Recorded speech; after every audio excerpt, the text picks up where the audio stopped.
Welcome to the Unstoppable Recording Machine Podcast, brought to you by 2 Notes Audio Engineering.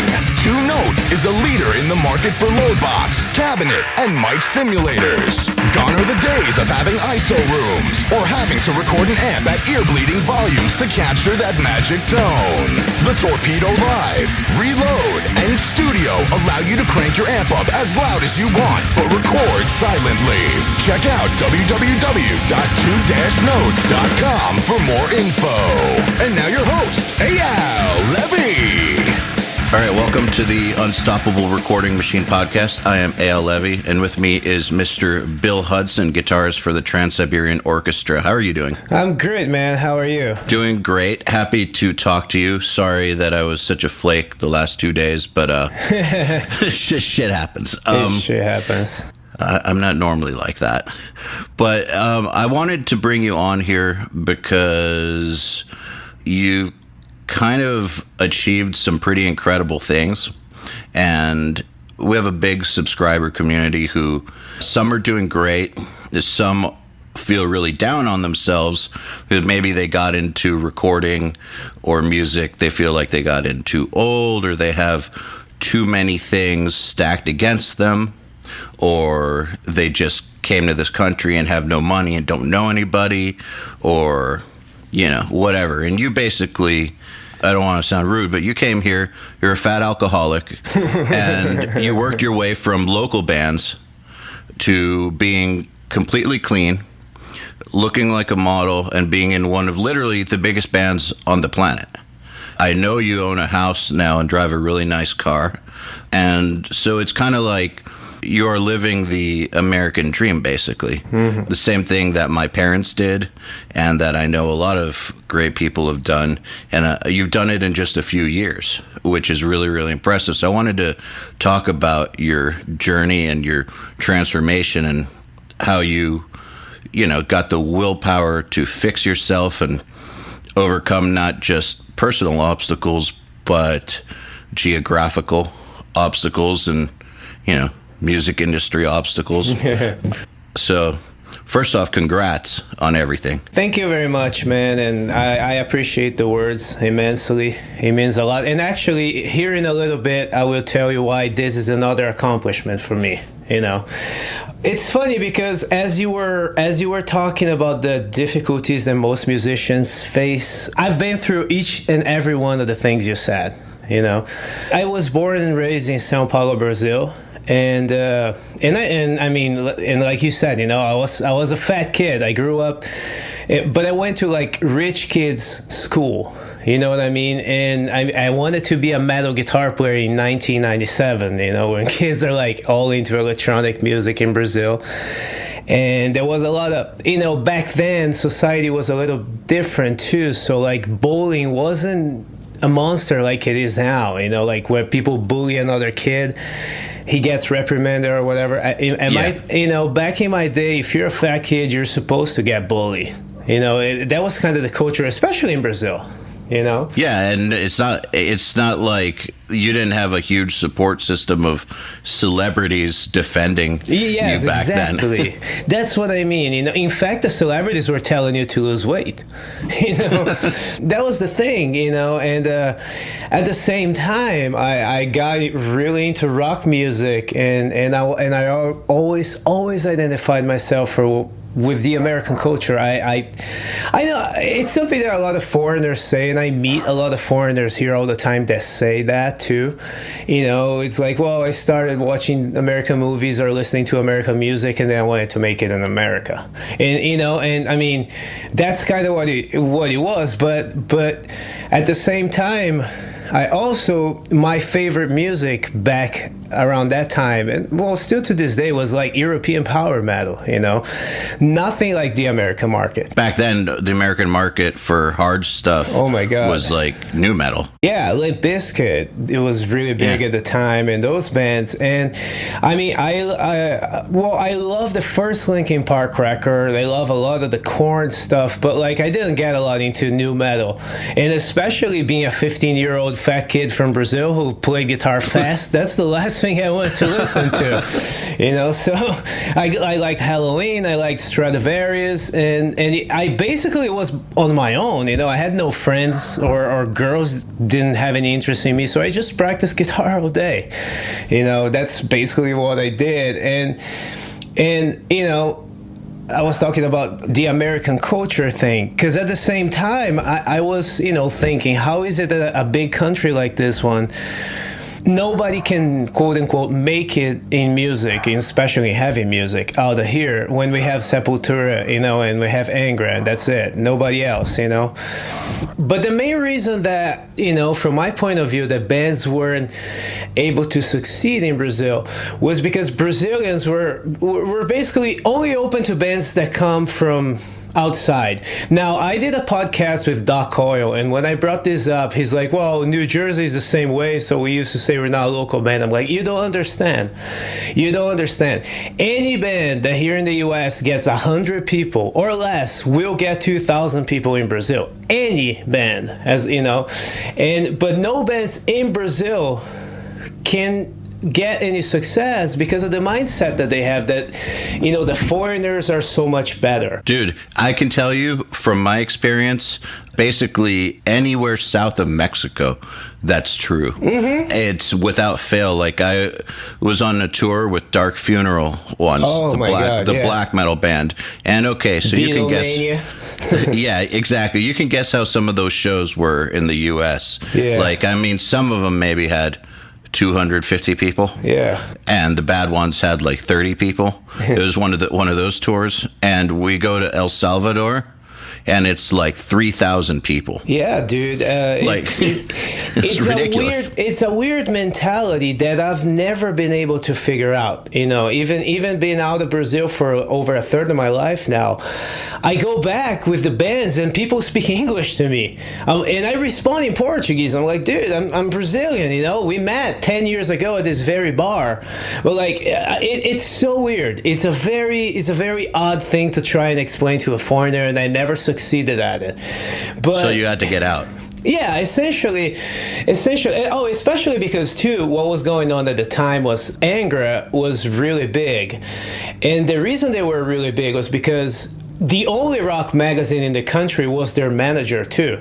So like any other album that came out, they trashed in the magazine and put Angra in the cover. So I'm like, you can't fight that. You can't fight that system, And then people in Brazil, oh, whatever, we don't need it. No, you fucking do. They're the media. You don't fight that. Instead, there's two things you can do. Either you can just not be a musician, or you try to play the game. And that's when I figured out that I had to either go to Europe or the US, either or. My favorite music was European, but I figured the language would be a problem, so I was like, well, yeah, eventually I'll learn German or whatever, but I speak English, not perfect, but well enough to communicate right now, so maybe I should try to get to the States, And it's in a similar time zone. Yeah. Oh, that was actually, the culture was another thing too, because, now knowing Europe as well as I do, I'm like, if I try to move to Germany back then, I would die of depression, because there wouldn't be any Walmart or 24-hour stores or credit cards. I'll just go crazy, if I did it back then. Yeah, the U.S. is definitely a lot easier to assimilate into. Yeah, dude, and plus it is the best place to live, but because it's got everything. It's got a little bit of every culture. It's amazing. So I started trying to figure out a way to get to the U.S. Because I couldn't just come out and not have anything. Although I did try that. And I came here for 6 months and didn't really do much. I went to MI for like 3 months, didn't like it. And why not? Oh man, that's one of my biggest regrets. I just thought it was too good, You thought you were too good? Yeah, like I honestly, like I thought because in Brazil, where I was, nobody really played guitar. So, it was really easy to just play some fast, Yngwie Malmsteen lick and have people freak out. So I came here with that mentality that was that good. And I went to MI and I did I did a few classes, but the material itself at the time maybe I was a little more advanced than that, but it was the whole experience that I missed out on. And when I went back to talk about actually doing a clinic there, I saw it. I'm like, fuck, I should have studied here, because it's a great experience. It's a great way for you to play with other musicians as opposed to just a computer. It's a great way for you to figure out that you're not that good. Which is important some point in time. I remember when I went to Berkeley, I got a quick dose of reality, which was really good. It inspired me to get a lot better at guitar because, in my dorm were Gus G and James Malone. James Malone from Arsis, in case anybody's wondering. They used to have a guitar duo back then, too, right? Yeah, exactly. That's when they started that. And I think it was Firewind that James Malone was in. And so those two guys are on my floor, and they're way better than I ever got at guitar.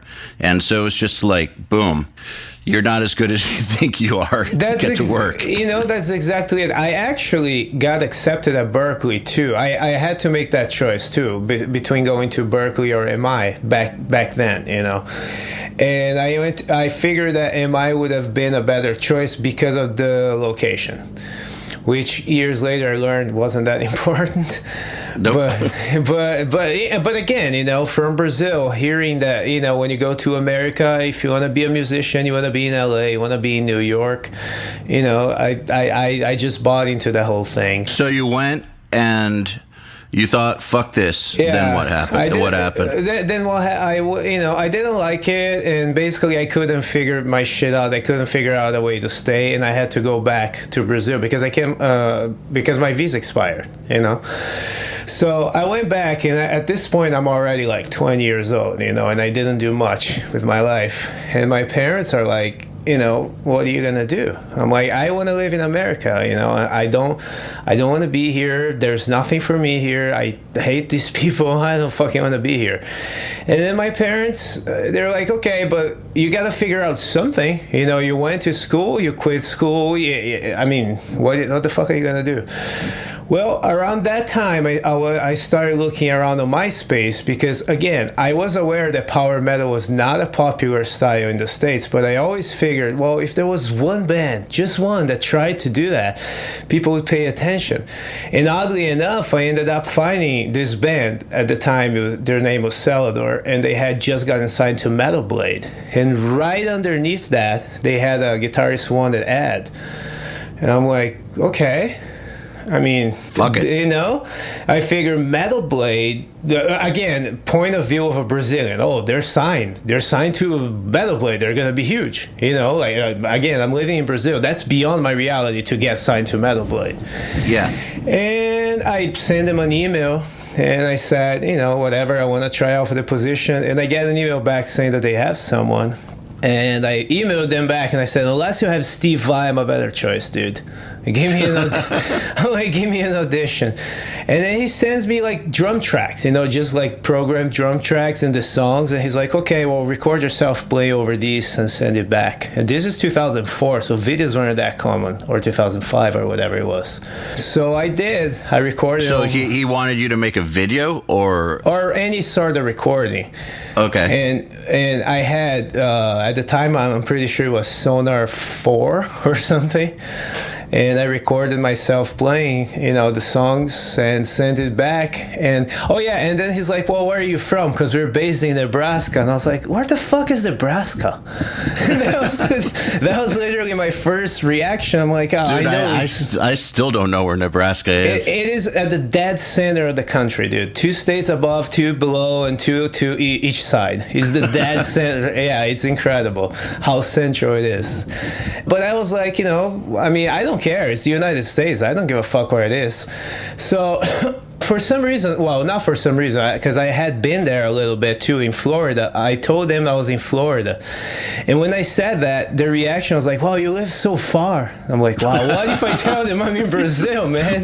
Tell them the truth. Yeah. Well, so, we kept talking online and scheduled an audition. I'm like, I'll tell you what, man, I'll come out for an audition. You don't have to worry about me. I don't even need a place to stay. I'll get, because my parents did want to help me out. They just wanted to help me out do the right thing. They just didn't want me to go. But I was like, hey, let me come to this city, get me a hotel and all that. My parents hooked me up, and I'm like, okay, I'll go out there and I'll get the job and then we'll figure it out. And then we did the audition. I got the gig, and that was my entrance here. Yeah, it's a small band. It's a band that just got signed, but that was light years away from where I was at, from even my reality. How did you find them? MySpace. How much time did you spend searching? Wow, that's it. That's an interesting question because nobody's asked me that. Yeah, I spent a lot of time searching the search power metal term, but it had to be a power metal band from the U.S. That's because those are the two things that needed to happen for me to. Because I wasn't going to try to a lot of my friends at the time were saying, well, if you want to move to the States, you want to play, whatever, new metal or all this stuff. What was going on at the time, And I never thought that you cannot serve an audience, you cannot serve something to an audience that you don't really have. Yeah. I never believed it's like right now with Gent. I'm seeing all these guys that play Dream Theater music saying, oh man, I'm going to start playing Gent to make money. No, you're not going to make money. You're not going to do it right. How do you know that you wrote a song when you hate it enough? So it's true. It's that's a great way to put it. It is, but that's how I felt back then. I'm like, how the fuck am I gonna play Korn music if I hate that? I don't hate Korn, but if that's not what I want to do, I needed to find a band that fit my style, at least to have a good template to show everybody else how I can play guitar. That was kind of the thinking at the time. So I must have spent, no joke, 2 weeks, 3 weeks every day looking on Facebook, on MySpace. Yeah, that's what I figured. That must have been quite the search because, first of all, finding a power metal band in that era in the U.S. And then finding one that's actually pretty good. Yeah. Because I'm sure you found a lot of local bands where the dudes were 45 years old and were absolutely horrible. Yeah, oh yeah. Yeah, there was a lot of those. And it's funny because at that time, from that search, I found two bands that I wanted to contact. Them and another one that, even though they weren't power metal, they always came up on the search all the time. And now I'm really good friends with them. It's The Absence, from Jeremy Kling. Oh, yes. So that was another band that kept coming out. And I would listen to them and be like, this is not power metal. Why do they keep coming up? But I kind of like them, And I started emailing with them back then, before I ever had a career or anything. But, Celador ended up working out, and the next step was to move to Nebraska, And even though, yeah, it wasn't the coolest place to live, I still say that it Americanized the fuck out of me, because I meet other people from Brazil, and I don't know. I always think that they're not quite in the culture. There's always things that are off, and especially here in Florida, in California, dude. Where I lived, there was no person with an accent. It was so. Well, they had a Midwest accent, right? Which is really considered the standard, because that's why PayPal has their call center out there. Because they say that the people in Nebraska speak the standard English. And that kind of is true. That's the way my wife speaks. She kind of talks like a telemarketer. but dude, no, it was funny because I got out there and I would meet someone and this person would call me the next day. Hey, actually, that was my wife. Hey, will you talk to my sister? I'm like, why? Oh, because she doesn't believe I met someone from Brazil. I talked to, I'm like, hi. Oh, oh, what she say from Brazil? Yeah, I'm from Brazil. She starts laughing. I'm like, what's so funny? Oh my God, the accent. Ha ha ha. It's like, it was a new thing for those people, you know. And I lived there for 3 years. So I learned, you know, all the terms. Like I moved to California, I used to call sodas pop. You know, I learned all the terms. I learned to be American living Was out it in a big Nebraska. culture shock for you, or was it fun? No, well, I liked it because I wanted to be American. I was a fanboy of America my whole life. You know, I was the kind of guy that, yeah, America's right. You know, like I was more American then than I am now, like being an American citizen, you know. And it was the right place for me to move to, considering how much I hated in my current culture, you know. And I did not like the cold, but I was glad that I could finally say I live in a place that snows, you know, because it doesn't snow in Brazil. We only know that shit from movies, you know. First day I saw snow, and dude, this is like when phones took pictures, but like you couldn't really see it as you took it. You just pointed at it and click, and they look at it. Flip phones, and I took a picture in the snow and sent to my mom. It was the first time I ever sent a picture message, you know, because I was like, look, I'm in the snow. I was like 21, 22 years old. You know, it was super exciting. And then that same. Oh, yeah, and another thing was I really liked the Trans-Siberian Orchestra, and the week I moved there, they ended up playing in Omaha. And so it was the first show I saw, too, in the U.S. So were they huge back then? They were, yeah, they were. They were playing the same venue they play today, yeah. Okay, so they were already really big. Oh, yeah, they were already really huge. But I went and saw the West Band, which is not the band I did the tour for. Yeah. But it is the band that had Al Pitrelli and had Johnny Lee. And those were the Sabotage guys that I wanted to see, because I was a huge fan of Sabotage growing up. That was one of my favorite bands.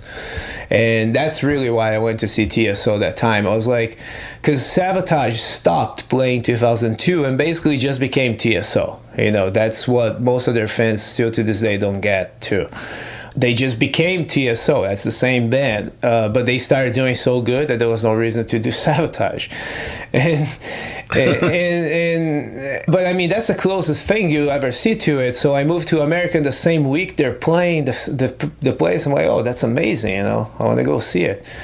And that was a pretty life-changing first week for me. I remember seeing the show and be like, I want to do that. That's the, you know. Well, was it your first time seeing a massive rock show? No, I saw, but you know what it was? It was the first time seeing a massive rock show without like the hysteria of Brazil. You know, I had seen Maiden in Brazil. Dude, it's insane. Like, I'm not sure how the Beatles were, but I'm pretty sure they were in It's similar. You know, dude. Maiden, it seems similar, yeah. Maiden has more power while in Brazilian soil than the president. They can shoot someone in the face and they wouldn't go to jail. You know, it's like their plane gets close to landing, the airport has to shut down. It's ridiculous. So I've seen Maiden in Brazil. I've seen the first show I've ever seen in my life was Michael Jackson in '93. I was 10 years old. And I saw my mom sent me with my babysitter because I really wanted to see the show. So what was crazier, Iron Maiden or Michael Jackson in Brazil? Oh, Michael Jackson. Michael Jackson was, but then again, you know, perspective. You know, like it was the very first time I was seeing an international show. So for me, everything looked huge. You know, and plus we had like seats. We weren't really down there, like seeing close to the show. I could only see through the binoculars. Whereas Maiden, I've seen Maiden a couple of times, but Maiden I was already a little older. Not by much though. The first time I saw Maiden I was 13. And it was with Blaze Bayley, and but dude, when they came on stage, I started crying like a baby, and I couldn't understand why. It was ridiculous. You know, there's I have a question about those big South American shows that I've always wondered, which is, with all the poverty in South America, how, and I know this firsthand because I've got a lot of family in Mexico and been there a lot, and I've just always wondered, how do the people afford the shows? Because when you see the shows, I know how poor people are, and so, but when you see 100,000 people show up to a massive show, did they save up all year for it? Brother, that's one of the main questions that musicians in Brazil ask. Okay, because have you ever? I'll give you an example. I don't know how into that style you are, but have you ever heard of a band called Hibria from Brazil? No, I haven't. Dude, they're a band, like, they're so popular in the power metal genre that I heard about them here in the US. I had never heard about them in the States, okay? In Brazil, I mean, sorry. They'll play the US and do bullshit, 100, 150 people show or whatever, but they'll do a whole tour. In Brazil, they cannot get 20 people to show up. And me, with that perspective, I did an interview in Brazil this one time like this, and I was talking about it. I'm like, how do you guys have a band like that and you don't respect it? You know, this is fucking bullshit, blah, blah, blah. Why are people not showing up to their show? And then someone gets on the chat online. It's like, well, you're expecting that we have money to pay for every show. I'm like, when these guys play, it costs you the equivalent, you know, to 10 American dollars. When Metallica plays, it costs 300 American dollars. But you're there at every Metallica show, and then the guy said, well, it's not the same thing. I'm like, that's the basis of the problem, you know, that's the basis of the problem. Well, it's not the same thing, but I mean, come on, man. You say it's the same with the merchandise, with the bootleg merchandise in Brazil. You know, people will wear these bullshit bootleg shirts instead of buying official merchandise, saying they don't have money. But when Metallica plays, they will pay 1,600 reais to be in the VIP area, and it will sell out the first day. So that is the question that everyone asks, because everybody in Brazil is broke until Metallica comes to town. They're broke until Iron Maiden comes to town. They're broken to Justin Bieber. There was people camping 6 months before in front of the stadium. 6 months. 6 months. And you know what happened? Jesus. 2 days. Dude, this was hilarious. This was all over the internet. 2 days before the show, the police simply switched where the line was. So everyone that was first for 6 months now had to get in line like everybody else. Why? Yeah, that's so cruel. Yeah. Yeah. But I mean, that's the way it is. You know, like in Brazil, nobody has money, but everybody has a bunch of money. You know, my mother. Like, where does it come from? Yeah, like exactly. I don't know, because these people are broke. You know, normally these are people that you go out to a bar and you'll be like, hey, buy me a beer. You know, but they'll have VIP seats to Iron Maiden. So it's really odd. I mean, also here's the thing, man. Brazil, and I don't know if the rest of South America is like that, because I've only been, you know, to play. I don't know like a lot about the countries, but in Brazil, there's no such thing as a middle class. Like the style of life that I have here in America, you know, owning a house, owning a car, with my dog, with my wife, and I can pay for all my shit, that doesn't exist in Brazil. If you're at that level, you're super rich in Brazil. It's the same in Mexico. Yeah, you know, like if you can buy a car, well, that means probably that you have four. You know, like there's not a person in Brazil that has a car. You either have four or you have none. And so it's all these, and there's a lot of rich people there. Unlike, you know, not a lot of people know this, but I don't, at least from my experience, like there's more people with money than without money in any given situation in Brazil, as opposed to here in the States where everybody's basically the same. You know, between the fucking 40 grand a year and 80 grand a year, like that kind of money doesn't even exist in Brazil. You know, 40 grand a year, 8 grand a year. No, you mean 200 grand a year or 10 grand a year. Yeah, so it's basically these people, you know, it's these like rich kids and all that. But I mean, that's what drives the market in Brazil. That's why Brazil is such a good market for any band, man. You know, I've been to Brazil with Vital Remains, a death metal band that, like, we played this place that was, I don't know, 1,500 people, 2,000 for Vital Remains. Yeah. Well, I mean, we weren't headlining. Okay, we weren't headlining, but Crisian was. You know, he was us, Malevolent Creation and Crisian. That's like good for 100 to 150 people in the States. Oh, in Brazil it was like 600, 700, and my hometown was like 1,200. Back to your life in Nebraska. Oh, yeah. How long did you live there for? 3 years. I moved there in 2005 and I left in like late 2008. So yeah, 3 years. I was there basically at first for the band, of course, you know, because that was the thing too. Even though I used the band as a stepping stone to get to America, so to speak, things started happening for the band back in the day. You know, we had an album out that had a good first week. We were on Headbangers Ball for like 9 weeks or something with the first video. And we toured with Trivium, we toured with Bullet for My Valentine, their first US tour. We were supporting that tour. We did All That Remains. We did Loud Park in Japan. The label was really pushing us. The label loved the band, but internally it was a fucking mess. You know, we were stupid kids that should never have gotten signed to begin with.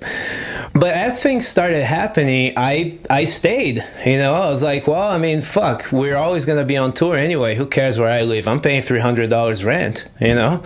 But then when things didn't work out and stuff went to shit with that band, and then I'm like, okay, now this place is really starting to suck. Okay. Were you guys just touring a lot less? And No. We had serious internal issues that okay. Yeah, it was, I mean, basically nobody got along. And as we started, because like Brian Slagle really liked that band and really trusted that band for some reason, because we were not ready, you know, and our egos started just getting out of control, all of us, myself included, you know, like all of us. And we're thinking we're this huge rock stars when we're a fucking band playing first on a big tour, you know? Yeah. So we're hauling our gear, but acting like big shots because we're playing for 1,200 people who are there for Trivium, you know? So... You want to know which bands I've had the most trouble with, I think, in my recording career? It's always the baby national bands. And people seem to say that the biggest egos are with local bands, and that's partly true. But if you really want to get the crazy egos, you got to get the baby band nationals, because they are in that first stage of being signed and touring, and so it's all new, and they haven't felt the pain yet of having to stick it out, and so they think they're huge, and they think they're the Rolling Stones, and so the egos are out of control. So I've definitely seen that before with smaller national bands. If you talk to Eric Rutan about this band, Bring It Up Celador, he might freak out in front of you, because our time in the studio was ridiculous, man. It took 2 weeks for the drummer not to be able to record, and we finally programmed it. Oh, he tried to... For 2 weeks, dude. And it didn't. Let's talk about this a little bit, if you don't mind, because okay. We talk about recording a lot on this podcast, and one thing that lots of guys who don't understand why you have to end up programming drums sometimes is we tell them that you should know how to program drums, because at some point you're going to be in this situation where the drummer is just not going to be able to do it for whatever reason. Maybe his leg got cut off in a tank accident, but probably not. It probably just fucked around and didn't practice, and anything in between. But you're going to end up in this situation where it's better to just program than to try. But how did it go on for 2 weeks? Dude, honestly, like, I don't remember much, because also it was my first experience in the studio. But I do remember like a full day of like trying to place the mic so the drummer wouldn't hit them. I do remember another full day of like drummer trying to play the first song, but Well, I mean, you as a producer, I'm sure you deal with this a lot. A lot of drummers think that they can play at a certain speed. And when it comes to it, they really cannot play at that speed, but they can popcorn feed it. So when it comes to a slower speed, they'll be like, well, I actually think it's easier to play faster than slow. No, all that means is that you cannot really play that fast. So, yes. Because the speed that you're able to play is the speed that you can maintain.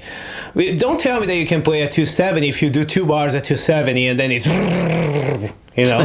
unless you can maintain every single hit there, you cannot play that speed.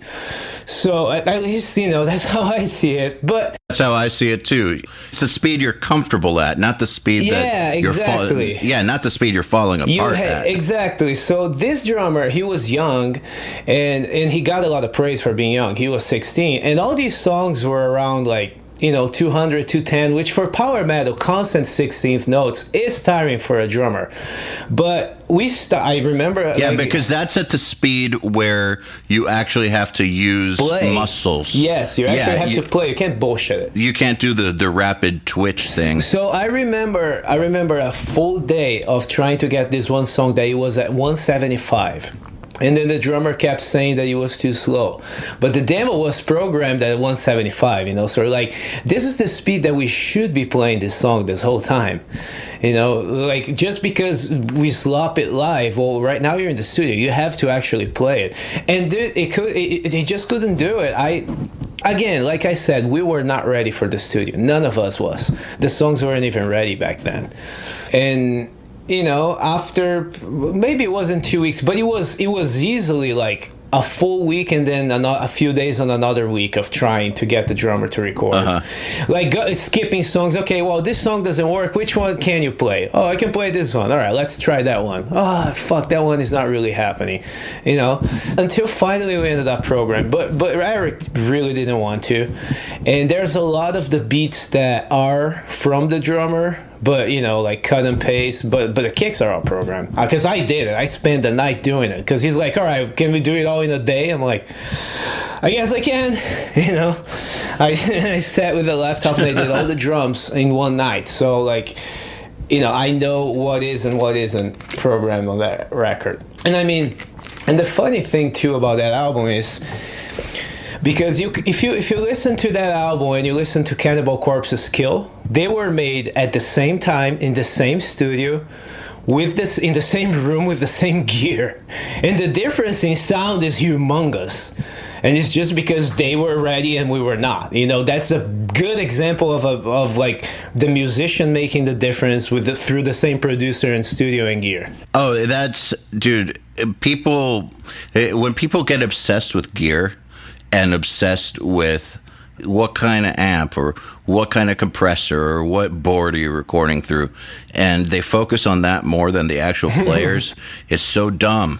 The players make the most difference out of anything in the studio. The players make the most difference.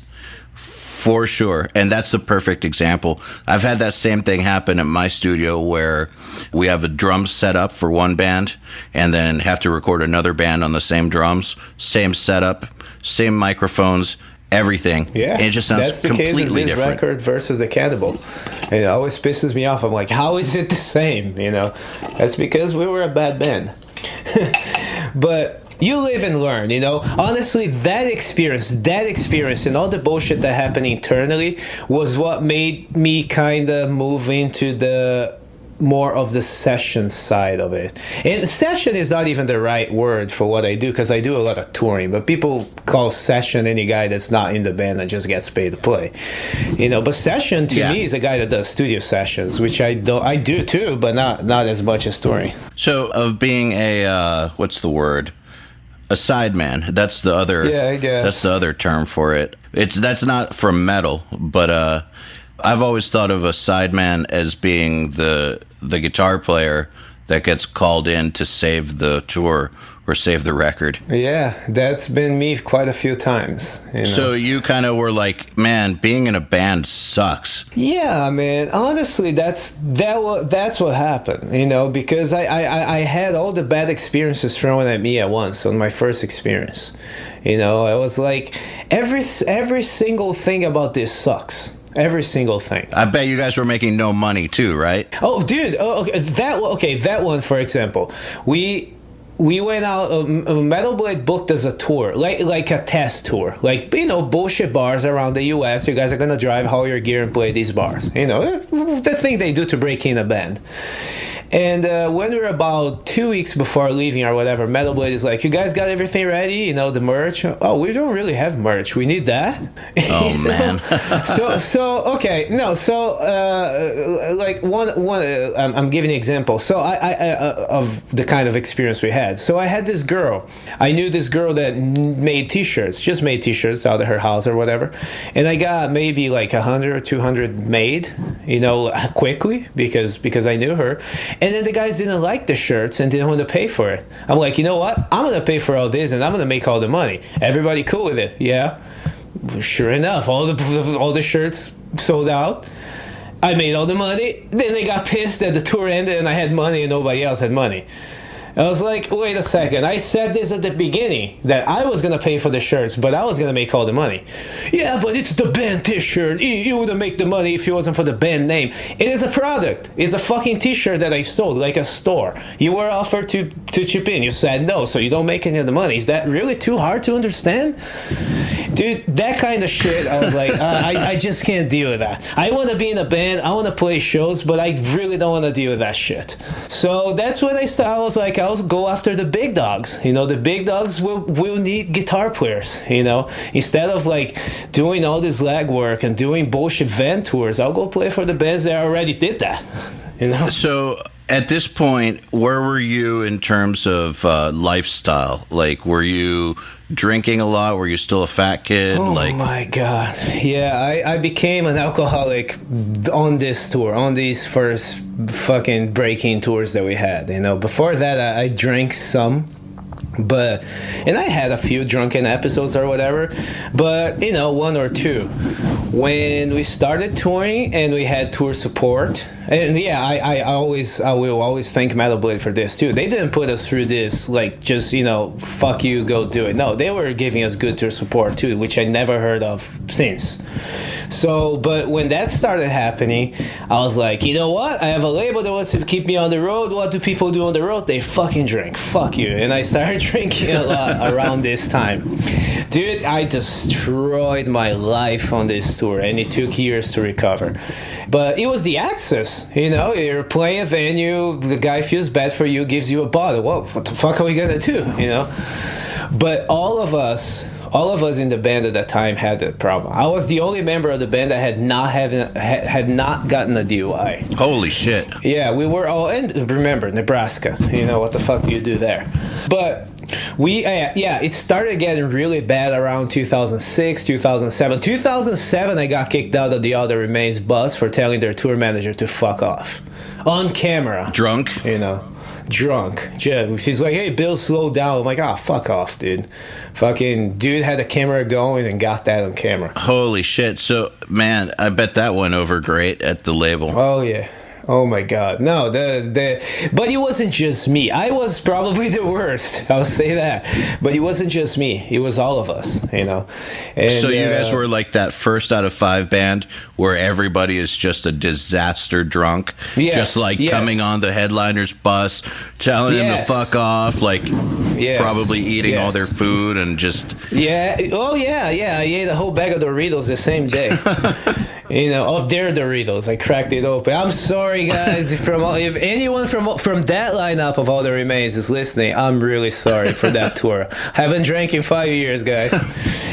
But oddly enough, we ran into them again in Japan. We did a festival with them a few months later, and they were cool, But, I mean, we were still being drunk assholes in Japan, too. But they were cool about it, They still talk to us. They had Jeannie on bass at that time. I remember her. And she was cool. Yeah. And he was Jason's... I think he's still in the band, right? Jason Costa. It was his first tour.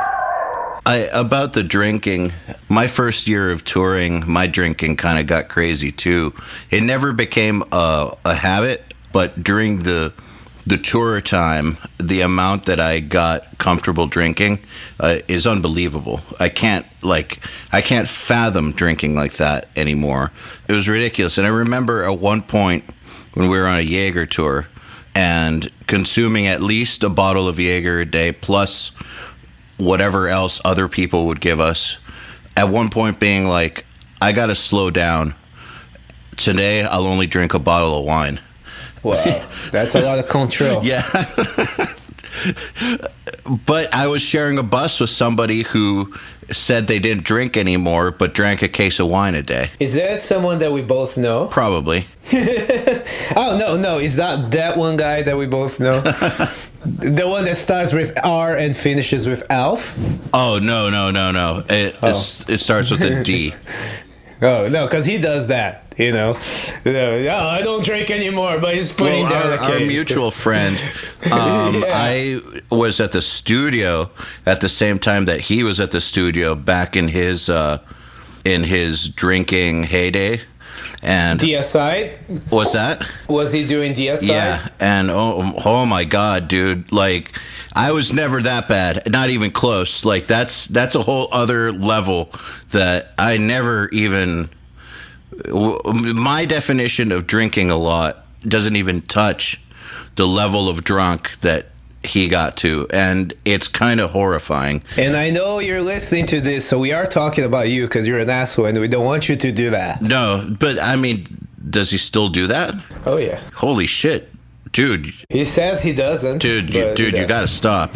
That was, I love you. Yeah. That was, I mean, we're talking like almost 10 years ago that I experienced this. I was like, holy it actually inspired me to drink less. Yeah, good, man, because that's how it gets. That's how it can get, And, brother, with me, drinking was like, it literally, all that I've accomplished, because it's easy to pat myself in the back and say, I came from Brazil and I did all this in America, blah, blah, blah. Yeah, but dude, all that I've accomplished was destroyed also by drinking. How so? On tour. Dude, I mean, first of all, I started getting so big, physically big, and again, I'm not talking shit about fat people. I'm saying that I was so out of shape and unhealthy that I couldn't really be a good guitar player or be hired by anyone. There was no reason for anyone to give me a job when I looked and played the way I did, even though I still had that huge ego that I told you about. I thought I was the best guitar player in the world. So it's funny that you mentioned Gus and Malone, because the tour that made me stop, it was with them, with both of. Well, Malone was not on the tour, but with ours is without him. The one time he didn't do it. Yeah, I remember that. It was Threats of Fury, and I did that tour. I did Night Rage, which is Gus's other band, And so they were first, and I was playing on that tour too. And within like 3 days, everyone hated me. Everyone thought I was an asshole within like 3 days. Gus came up to me. He's like, dude, you gotta stop, man. Like, you're fucking it up. Because I was just being a complete disaster. And I had gotten the gig because the guitarist that was in Night Rage, who's now in Amaranth, he couldn't do it for whatever reason. And he called me about it, and it was a good opportunity because it was also Gus's spot before. You know what I mean? So it's basically like playing for Gus G's other band for an upcoming guitarist. It was a good opportunity, but I blew it. I played like shit. I acted like an asshole every day, and then the last show was on a Thursday in LA, where I lived at the time, and I started drinking after the show. And I woke up the Wednesday after. So I had a 6-day drinking binge at home by myself after a tour. So you lived in LA at the time? Yeah, I did. Most of my US time was spent in LA. I lived there between 2008 and last year. So, all right. I want to ask you some details about this. When you say you were being an asshole, What do you mean? If you can remember. I mean, you mean shit that I did? Yeah. I just want to get Okay. get some perspective on what level of disaster we're talking. Okay, Peabody's in Cleveland or wherever that venue is. I got so drunk. Some chick pissed me off. I wonder why. I ripped out the gumball machine out of the floor and was trying to take it into the bus. Holy shit. The bus that was Firewind and Night Rage together, so the headliner and the opening band together, because, and I was trying to bring the fucking thing there. Kept getting into shit with the tour manager, just being a general dick to people. There's a lot of things that people tell me that I don't remember, like falling in front of a venue and then people clapping because it was funny as shit. Rolling down some. Oh no, that was a different tour. Was it Firewind? Yeah, there's a story of some venue in Canada that's upstairs that I rolled down the stairs up to like the front door where all these fans are coming in. This is even before the show. So dude, pretty high disaster level. Yeah, pretty high disaster level. Over man. what span of time? Well, the first tour was 2006, and I got Ridiculous the next year, 2007. The All That Remains thing I told you is barely 6 months after I'm living in the country. Okay, and at what point did you quit drinking? That was after this Firewind tour I just told you, with the 6-day drinking binge. I woke up the week after, and I was like, wait, did I just drink for a week at home?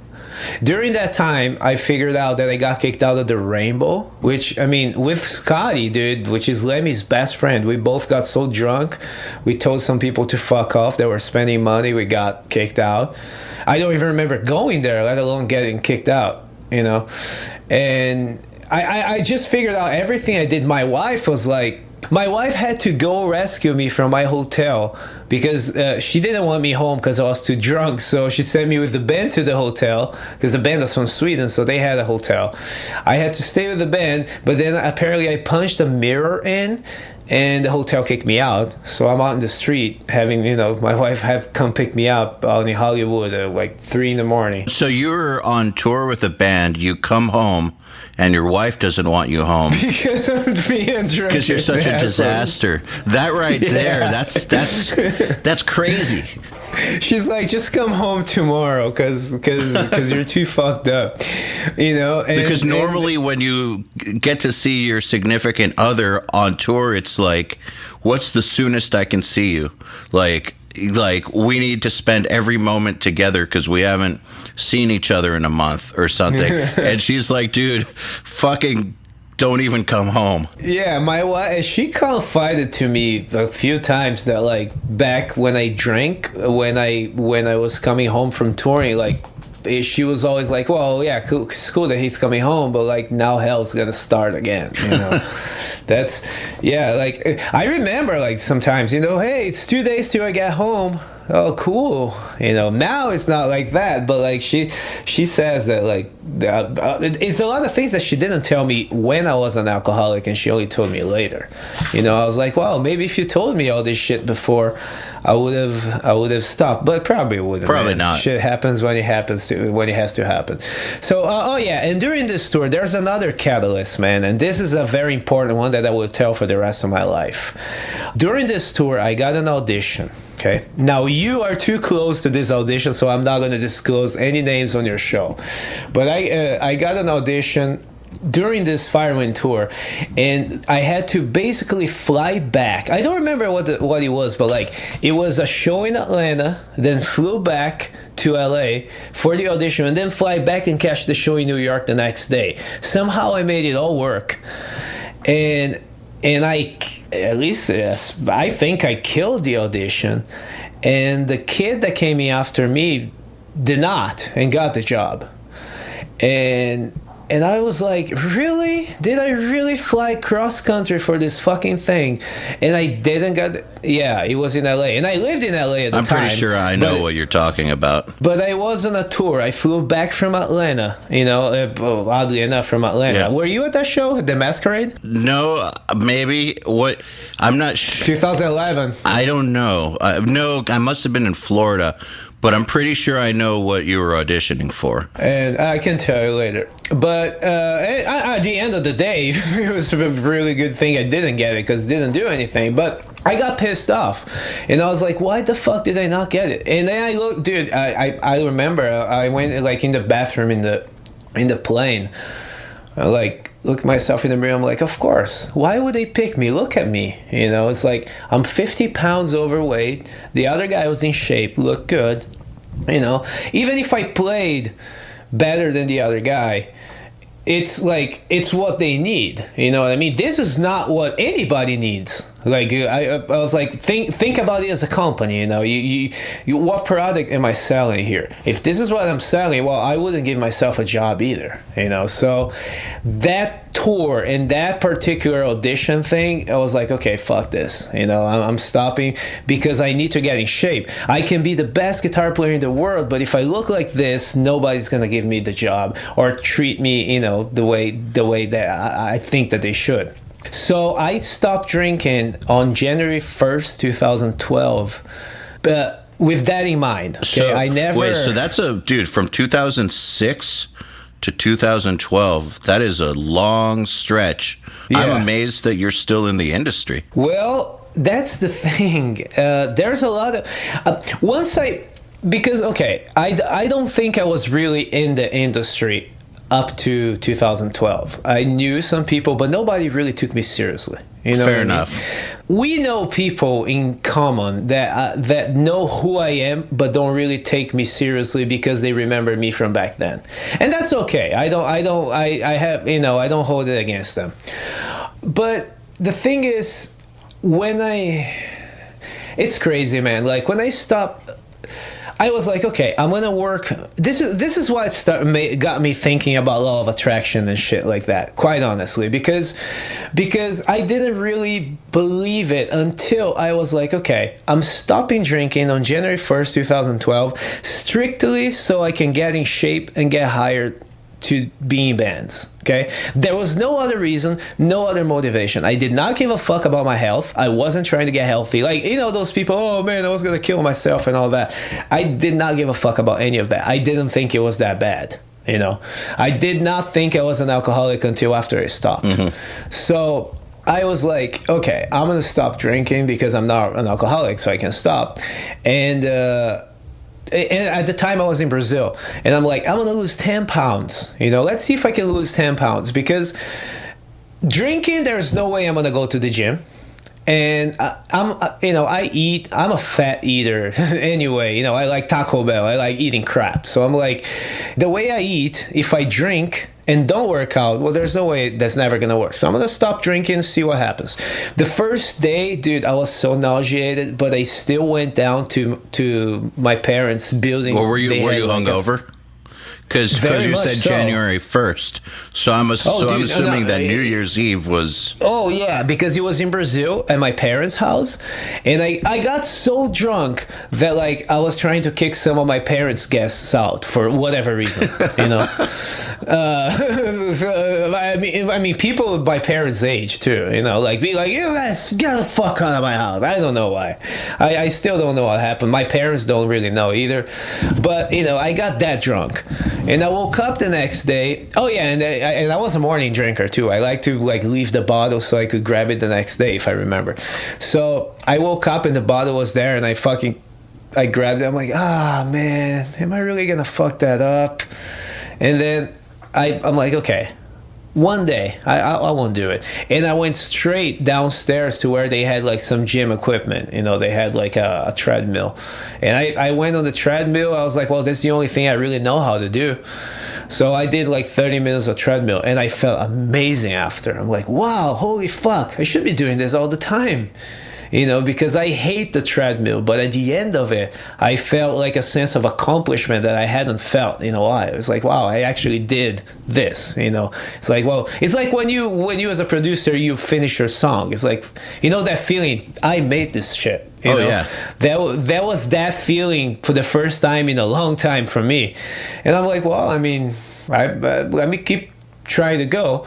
And I brought up the law of attraction shit because I was trying to work on my look. And my look only, okay? I wasn't too concerned about my guitar playing. My guitar playing was fine. I was concerned about looking good.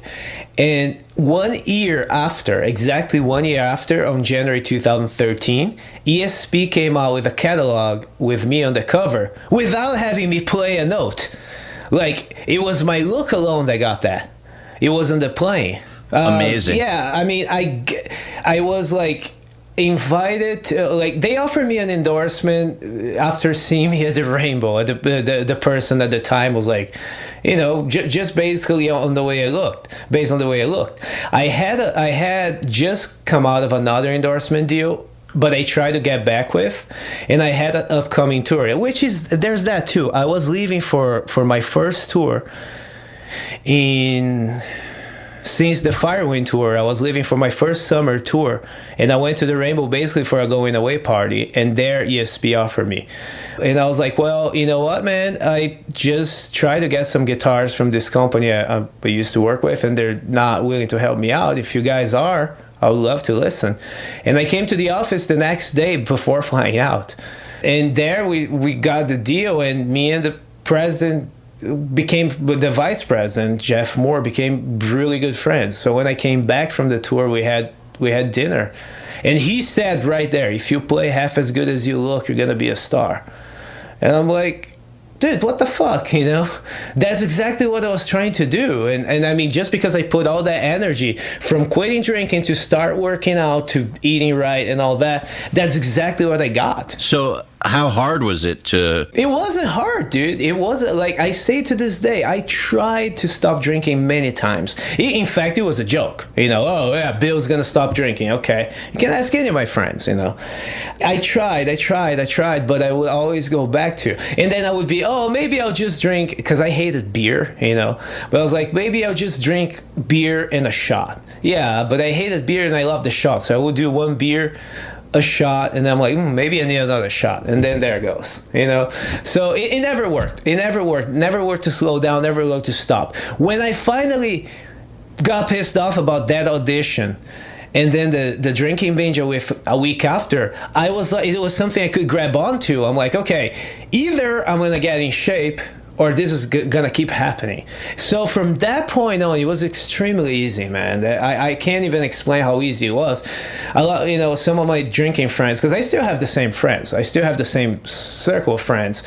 And some of the drinking friends are always like... They probably like you a lot better now. No, everybody does. There's people that did not like me before and like me now a lot. Like, it's impressive enough that I look at it and I'm like, is that really me? Like, was it really me back then? It was weird, man. It was weird. The second I got pissed off enough, it just happened like that. And then things started, and it happened exactly as I thought it would, I'm like, okay, the second I look good, I'll start getting calls. I don't know how it's going to be, but I will. And I did. And I'm like, right now I'm turning down jobs left and right. It's like for a guy that couldn't even get one job in 2011. So by 2013, you're on the cover of the ESP catalog, and you've quit drinking, you've lost the weight, you've been hitting the gym, you're looking good. What happens next? Well, in 2012, in the summer of 2012, I did the first tour with Circle to Circle. Now, I'm pretty sure that your listeners won't be too familiar with that band, but what it is the singer for Sabotage and also the Trans-Siberian Orchestra. And it's basically like his band. When Sabotage stopped, that guy started playing. Again, they were one of my favorite bands. Oh, and also one of my goals in America was like to get involved with that music. Trans-Siberian Orchestra is what they are. But I started playing with this singer, and he had a European tour in 2012 in the summer. So that was basically my comeback to the industry, but sober. And it's funny because one of the things I used to say was that I wanted to play Wacken before I turned 30. And I was 29 that year when I played Wacken with them. That was the first show of the tour. And also my first show sober, you know. And from then on, I started running into people I met before on tour and running into and just making new contacts. From then on, it was really networking, because the next thing to happen after that, the A&R for ESP at the time had a band of his own, and he went out to Europe and took me to play for him. So I made some more contacts then. And I just started doing the sideman thing. People started calling me, you know. And then I spent a period in LA. I think this was the end of 2013, I believe, the beginning of 2014, where I didn't have any gigs. And then that's when I got hooked up with Tommy Vaxxed to do the Westfield Massacre thing. You know, and around that time I wasn't really touring, and it was my new attempt at doing a band. You know, It was me, him, and Tim Young, and we had another guitarist, really good guitarist, Rick DeMarco, and basically it was just me and Tommy, the music. You know, me and Tommy wrote the music. I think it was 6 or 7 songs, maybe it's 8, I don't know. And then we started rehearsing with the band, but again, you know, I started getting calls to do other stuff with the Sabotage people. The Trans-Siberian Orchestra came around the same time. I started talking to them, and I just didn't have time to do that anymore. You know, I also played during this time too. I started playing with John Oliva, who's the main guy in Sabotage and the guy that writes all the music for the Trans-Siberian Orchestra. Not Paul Wanu, the guy who just died, not him. John Oliva was like his partner in the music. He's the guy that writes most of the music. And he has a band of his own that's called John Oliva's Pain. He doesn't really play a lot, but he does festivals sometimes. Yeah, I've heard of them. Yeah, he does like big festivals. He doesn't like touring, you know, for whatever reason. But I did one important festival with that band, and I think that's really what cemented TSO and, you know, talking to me and considering me and all that. So let's talk about TSO a little bit. And just to recap for people, you did a lot of proving yourself in the side projects. I guess you'd call them the TSO side projects. Yeah, I've been with everyone. Yeah, yeah. So you put years and lots of different sessions and of being around those people before you got offered the TSO gig, right? Correct. It didn't just come out of nowhere. No. And because I'm just saying that because generally none of these great opportunities ever really come out of nowhere. They're usually, at least in my experience, they're usually a result of a couple years or more of knowing people and working with them on smaller things and developing a relationship until eventually the bigger thing happens. So you said that tour cemented it, and what, did they offer you an audition? Well, it was a few different things happening at the same time.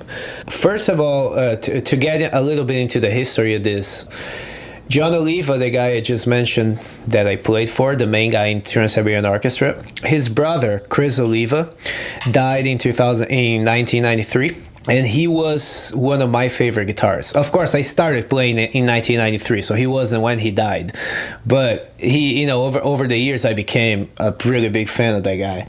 And I had a very similar style of playing as he did. So for this show, this festival that we did, that I did with John, Prague Power in Atlanta, actually. Mm-hmm. We were headliners in 2014. We were playing one of the most famous Sabotage albums called Streets. And I've known that album so well my whole life. I knew how to play note by note, like the solos, everything that everyone that played with John before had gotten close, but not really, you know, quite getting it. And he said on an interview to some magazine that I was the closest he had ever heard from his brother, that to play like his brother, you know. And I mean, that thing got a lot of attention in the camps, if that makes sense, you know, in the people like within the people relate, well, who the fuck is this guy, because he, you know, just came out of nowhere, which is not really true, because I had played already with Zach in Circle to Circle, who's also the other singer for Sabotage. So I was already, going up the steps, so to speak. When he said that, it got a lot of attention, got a lot of their fans pissed off too. and especially, because they're an older band, they're a band for Sabotage is from their best album, is from 91. So their stuff is from 86, 87, I'm 34 years old. Their fans, it's like, but I caught some flack from that. But John told me that, the Trans-Siberian Orchestra was this thing, and they had other musicians on the backup band and people working around them. There were other ways to work with them, but you kind of had to get in. But he's a really important part of it. So I figure if there ever will be an opportunity, it will come through him.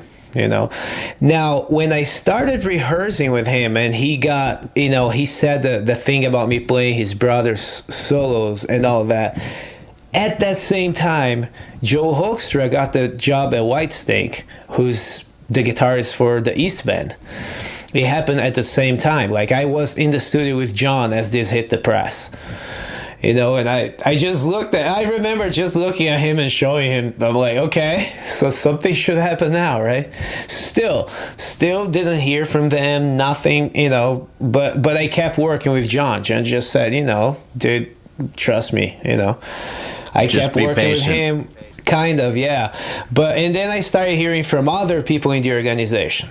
Okay, then I started, Al Pitrelli started talking to me. Al Pitrelli was also one of my favorite guitar players growing up. For those who don't know, he played with Alice Cooper. He was in Megadeth for a minute. Oh yeah, he's great. He's the main guitarist in TSO, and I started hearing from him, and he started talking about me in the interviews. I'm like, okay, something is gonna happen, but because still nobody was calling me, Then one of my best friends, who unfortunately passed away last year, was one of the techs in TSO, Kyle Sable. And then Kyle started saying that he started hearing my name from higher people. And I'm like, okay, well, when are they going to call me? Then eventually I got a call one day. And they didn't really tell me why, but they said, we're going to fly you out to Florida. And gonna play for us. They never called you an audition. There was never a point where I was challenged to play this or that. You know what I mean? I just kind of played with them and hung out with them. It was never like, okay, let me see you play that. There was never that. So you just went and hung out, and you guys played some, and yeah, I knew a lot of the music. Yeah. So I just sat and jammed with him, But they never. I was never under the microscope or anything. Well, I guess you had already passed a bunch of tests. That's kind of what I see. But then I still didn't know what was happening until because they also had the Trans-Siberian Orchestra and Sabotage, which is something that didn't hit the American press. It's so weird to me. The Trans-Siberian Orchestra and Sabotage in 2015 were the headliners of Wacken. And when I say the headliners, is we played both stages at the same time. Both of them. We're playing the same song in both stages. There's 20 musicians, 40 singers. Wait, at the same... The biggest production at the same time. Synced?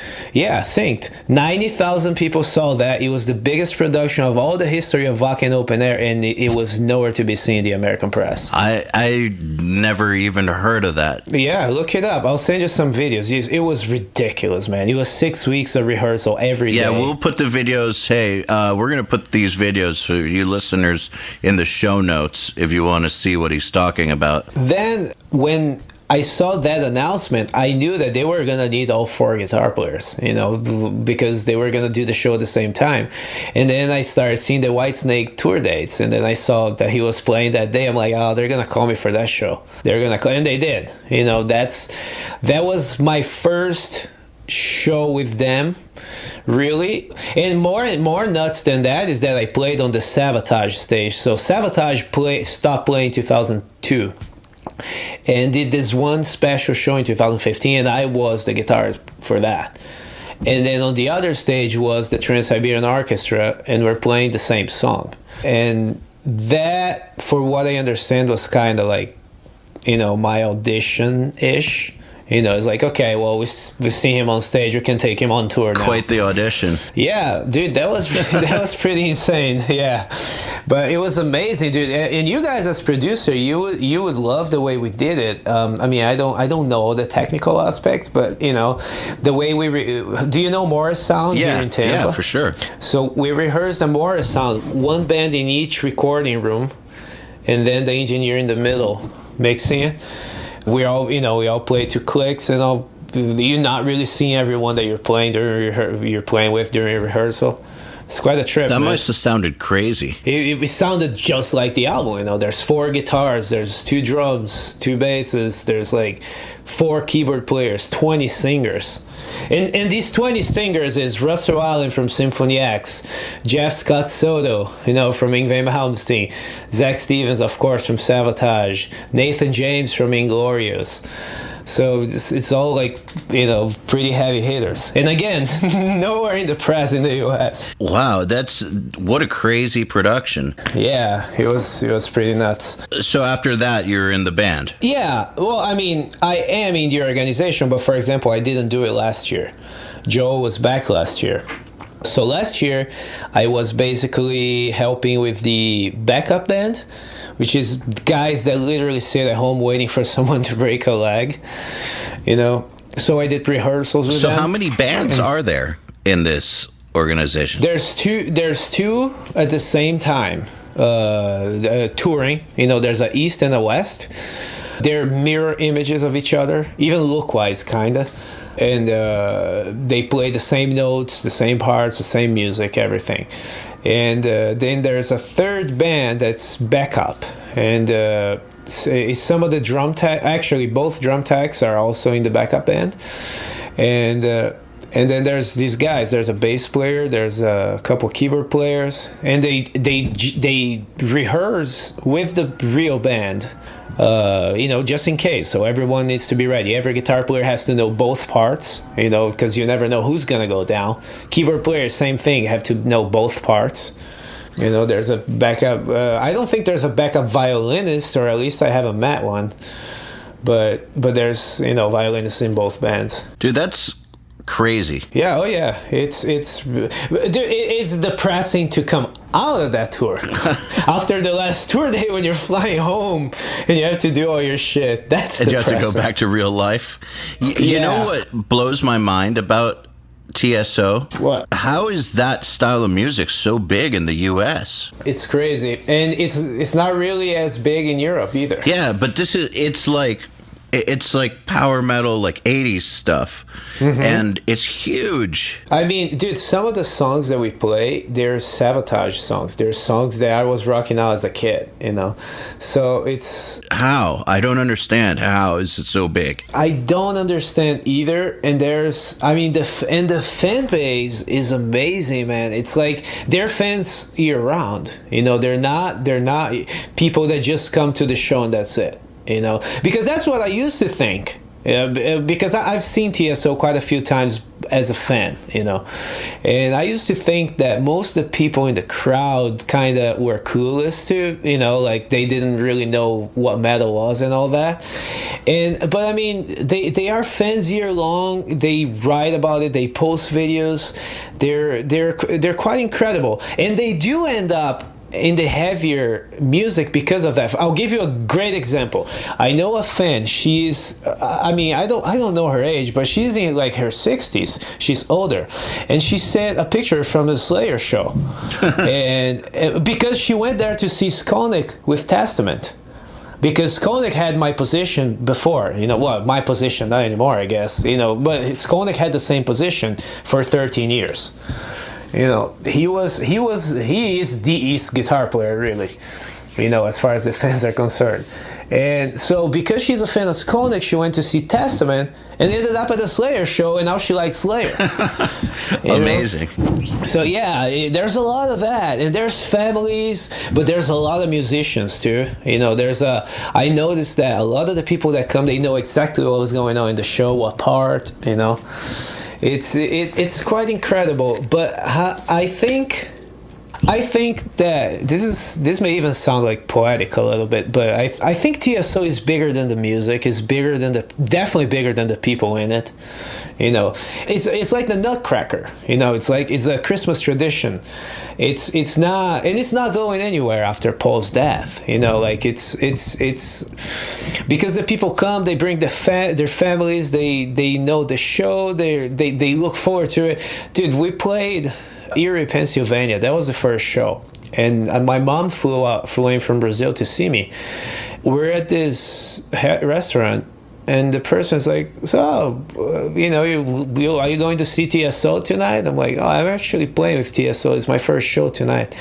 She's like, "Wow, that's cool. But did you know that the city that we basically stop and wait for the TSO show all year? Like, it's crazy like that. Like the city, like." All these people, they're a big community too. So here's, I think this is funny, that so when you were in a tiny band, you were a big egomaniacal asshole, and then you get into... Thank you, because that's exactly what I was. Yeah, but then you get into this huge band, and you're humble about it. Well, I think that everything happens for a reason and the way it has to happen. I was not ready to be in a band like that when I drank. Absolutely not. If there's a big song and I'm not doing the solo and I'm 25 years old and drunk, I just, fuck you. You don't respect my playing. So, that's the kind of guy I was. But I don't know. It's like... But the most humbling thing about it, man, it's to me about TSO and why I will never take it for granted or think anything like that is because I got some of my favorite musicians in the same band, guys from different projects as a kid. And you gotta understand, man, I grew up in Brazil, so I mean these people are like Arnold Schwarzenegger to me. it's like they're more important, It's like TSO Russell Allen to me is the best singer since Dio, since Dickinson. He's the best singer in metal in a long time. And he's one of the TSO singers. But as a kid, I also had an Yngwie tribute band where I played As Above, So Below, and I Am a Viking, and now I'm playing with the original singer in the same band. And then keyboard players. There was only one keyboard player that I was into as a kid. It's this guy called Vitaly Kupri. He's Ukrainian, not very popular, but the best at shred keyboard player style. He's also in TSO. It's like... all of a sudden I'm in this big band, but all of these different idols are also in the band. How the fuck do I ever feel like I'm, like that? I'm not. The co-guitarist in the band is someone I literally bought a guitarist because he was playing that on stage and I saw it as a kid. How do you ever feel bigger than that? That's incredible. So you're in a situation where every time you go play with these people, it's like, fuck yeah, I get to play with my heroes. Yeah, I have Chris Caffrey was a very important influence for me as a kid. Here in my wardrobe, I have a guitar, a Jackson Randy Rhodes that I bought because I saw Savatage in Brazil at a stadium as a kid. It is 1998. And he was playing a Randy Rhodes. I'm like, wow, I want a guitar like that. So that birthday, I asked my parents for that guitar. I still have it. I still play, and now I play in a band with the guy. So there's no way to ever feel bigger than that. There's no way to ever not be humble about that. And as a result, also, I know you just bought a house. What was that? Maybe a year ago or something? Yeah, no, I moved in November. Not even a year ago. But and you have a nice house, nice car, good life.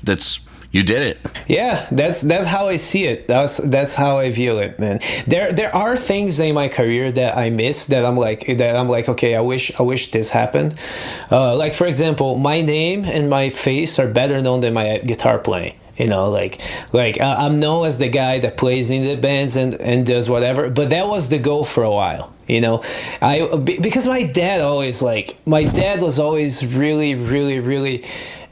He was like, well, you want to be a musician? That's cool, man. But you gotta make a living doing it. You can't be like these guys. And no disrespect, but I have, my dad's seen my friends in Brazil, basically become bums because they didn't make it in music, So the whole to make it thing, it is abstract. But to me, for a while, it meant that I'm able to buy a house, that I'm able to live off of music, however it is, because I'm not really...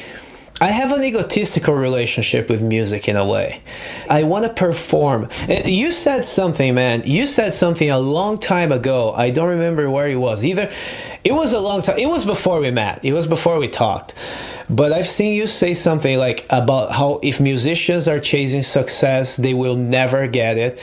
But if they're just doing it because they can't help but perform, then they will be okay. And what I meant by it was that in order to have the drive to get great enough to where you're going to even have a chance in this world, and to be able to stick out all the shitty parts of the industry, especially when you're first getting going, you have to really want to do it.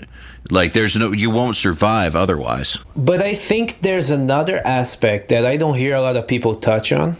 That's how I read your message anyway, or your thing anyway, was that a lot of people are very artistic about their music, okay? And meaning they have something to put out. I'll give you an example of the most artistic guy I know in metal right now. That's Devin Townsend. Oh, yeah. He needs to put that shit out. Oh, yeah. That shit, he hears that shit in his head. It's driving him fucking crazy. He has to put that out. It doesn't matter if someone will buy it or not. My relationship is a little different. I like performing. And when I say performing, I don't just mean like stage presence wise. I mean performing, playing guitar. I like playing guitar, but I also like playing things that I know how they're supposed to sound, and I have fun making them sound really good. So like I have this one part of the solo. I will sit 3 hours and make that sound right. And which is with the I Am Morbid, with the Morbid Angel songs, that's coming in very handy, because a lot of the riffs are like, yeah, you're playing the note, but you're not making it sound right. So I have I don't really have a lot of art to put out there. I don't have a lot of I don't have a message. Does that make sense? Yeah, it makes I think that it doesn't just show up in one form. I think that Devin Townsend is one type of artist, but I'm sure that he will readily admit that there are guitar players that are way more accomplished than he is. Like I would love to be in his band playing the parts that he's telling me to play, probably more than having to come up with the parts myself. If that makes sense. It makes perfect sense. I mean, look at classical musicians who don't really compose their own parts. People going to say that they're not artists? I see myself more like that. Yeah. I mean, are you going to say that someone who can play a Beethoven concerto isn't an artist just because they didn't write it? Of course not. It's called performance art. And dude, even it's funny too, because I'll use Westfield Massacre as an example. Tommy came up to me. Actually, we were introduced by a manager that thought we would be a good match, and we were. I thought the album was awesome, but I didn't really care too much for the music that he wanted to do. It's not my style, but I listened to the album, to Divine Heresy, and I listened to stuff that he did, and then I listened to some Fear Factory, and I came up with the album. But those were like set rules, okay, this song has to sound kind of like this song has to sound kind of like this song has to sound kind of like this. Oh, I like this part. Like I heard some other band that more modern metal band or whatever, I was like, oh, that's a cool part, so I kind of ripped off that one part. I'm like, oh, Tommy singing over this would work great. It was labor, if that makes, so to speak. It was labor. It was putting parts together that finally sounded good, but based on who I'm writing for. It's not really, oh, this is what I love, this is what's inside of me, sort of thing. It sounds like what you love is the physical act of fucking being awesome at guitar. Yeah, so it just performing and sounding good, that's what something wrote. Here's how your music will sound the best. That's kind of what I figured out about myself, because whenever I tried to do things and start bands and stuff. It never worked, dude, man. you know what? I think it's really important and mature to figure that out. Like, there are a lot of guys, like, I'm not going to name someone, but I know someone who I think is, like, one of the best guitar players alive. And I think that he should have the gigs.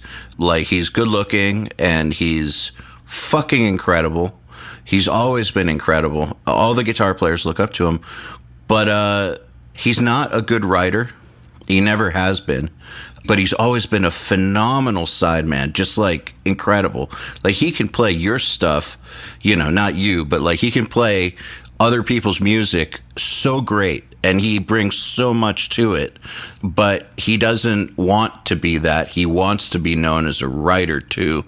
And that has, in my opinion, fucked up his career because he's never been comfortable as just being a sideman, where I feel like if he embraced it and like loved it and admitted that that's what he was great at, he'd be like playing for Celine Dion or some shit. Like, you know, he'd be in like the top bands at this point. It's really funny you would say that, because that's, if I had to point out one thing that I think is missing in my career, is that the writing aspect of it. Because, for example, like, how do I put this without sounding like a total asshole? I see a lot of people freaking out about guitar players that I listen, I'm like, okay, I could do that, but I don't want to do that. It's really, I'm not being mean, but it's just guys that, like, people think I see achieving a lot with solo music especially, that I'm like, I don't, like, I want that, I would like to have that sort of recognition as opposed to being the sideman, but it's like, it's so much work, and if it's to just do music like that, I really don't want to do it. You know, so I'm constantly in this existential crisis of like, yeah, man, you know what? I'm touring the world, I'm doing all this, but you know, I'm not. Revolver's not talking about me. You know what I mean? That's why I use the TSO Sabotage thing as an example. That was a huge fucking deal in Europe. We did a press conference for 300 people. Holy shit! But the fact that the U.S. press didn't give a shit really did bother me. You know, so I'm like, okay, I think about this sometimes. I'm like, should I be trying to write some other music and be in a band like that? Yeah, but then I'm gonna end up on this festival and doing this, and fuck that, it's too much work. Let me go play and get paid. Shut up. That's kind of what happens in my head every single day. You know what I mean? This is why, like, right now, right as we speak, I have a singer in Europe recording 2 songs for me that I'm gonna try to release as a solo artist. But they're still vocal songs. They still very much sounds like band. It's power metal, and it sounds like it should be a band. But I'm gonna try to release it just under, you know, just as a solo artist and see what happens. Luckily for me, we are in the internet age where I don't need to do a whole album to try to do that. But also, you're gonna try to do that and see what happens. But you're not going to ruin a work opportunity just because there's no writing involved. So this other guy I'm talking about ruined opportunities with bigger bands because they didn't offer him a writing position. Oh man, I don't think that's very smart. No, and especially because he's not a very good writer. So he's an incredible guitar player. So he should have taken those gigs and just accepted it. Because what he can do on guitar, very few people can do.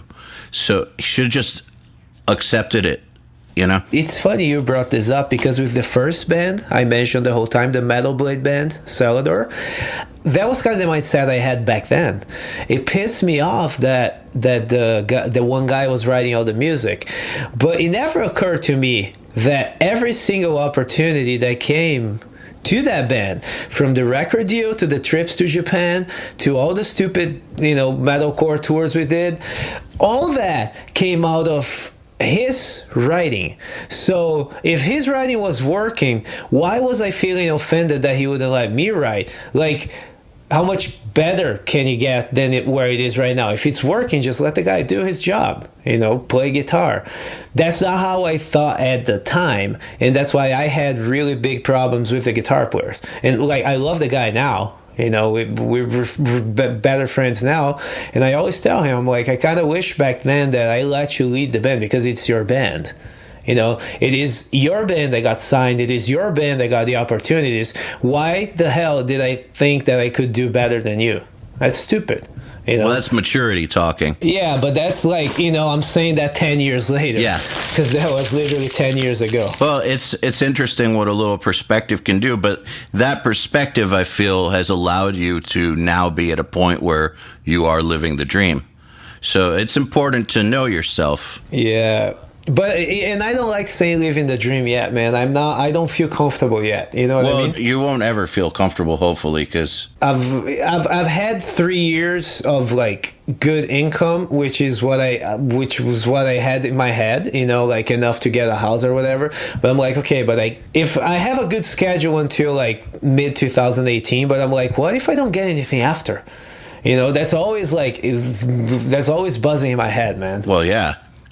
That's the eternal struggle. Yeah. Well, I just thought that, man, when I buy a house, things are going to change. No, now I freak out. Now it's like, oh, fuck, I don't have to pay rent. Now I got to pay for a house. Fuck. Yeah, it definitely changes things. It's funny how obvious that is, but it didn't really hit you until it happens, Well, I mean, dude, I just had Blasco on here, and even though he is actually living the dream, he still doesn't feel like any of it's set in stone, and he still feels like it could fall apart at any moment, and still keeps that hustle alive. I always wonder if we ever reach a point where that doesn't happen, because if someone like Blasco feels like that, and I know that Gus does too, and he was in the same band until recently, It's like when is it good? When do you feel safe? In music, it probably never happens. Probably never. And yeah, man, I'm sorry to hear that that your friend doesn't recognize, like, unfortunately, not everyone can be a songwriter. Not everyone can be Steve Harris. There's 6 people we made, and there's only one Steve Harris. I always say that. Dude, but also not everyone can be like the guitar player that gets hired. Like, exactly. There's only 1 or 2 positions, right, in any band for a guitar player to come in. It's not like being an amazing guitar player is not easy. So accept it and love it. And by the way, on the topic of does it ever go away in music, of the feeling of needing the next gig, my dad is in his 60s. Symphony conductor, very successful, and he's still trying to get the next gig, always. No shit. Who's your dad? His name's EYAL Levy, YOEL. That's awesome. Yeah, but I'm just saying, I don't think it ever goes away. Like, if he's in his mid-60s, and he, by all accounts, has made it, but he's still hustling. So, dude, that's amazing. I would like to talk about that off the air after. Sure.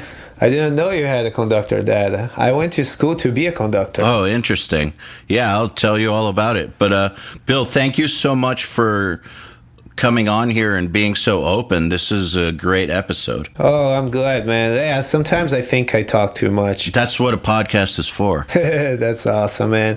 And yeah, I appreciate... Oh, you know how I said at the beginning that being in your podcast was actually something that I considered an accomplishment, specifically because of the audience that you reach. Okay, so I mentioned how I'm doing all these things, but Revolver isn't talking about me. Now, your audience is exactly the audience that I don't reach.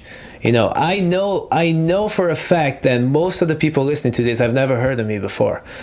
And now there's enough of like, wait, what the fuck? How come? That they'll go and check it out. Everything I do, even the gigs this summer, I'm doing I Am Morbid, which is a death metal audience. Yep. It's Morbid Angel fans. And I'm doing Udo Dirk Schneider from Accept, who's also a power metal. For US standards, is also power metal. I do not reach the younger kids. I do not reach the super producer kids. So I thank you very much for having me here, because this is important for my company, for me. It's a pleasure. This is really good.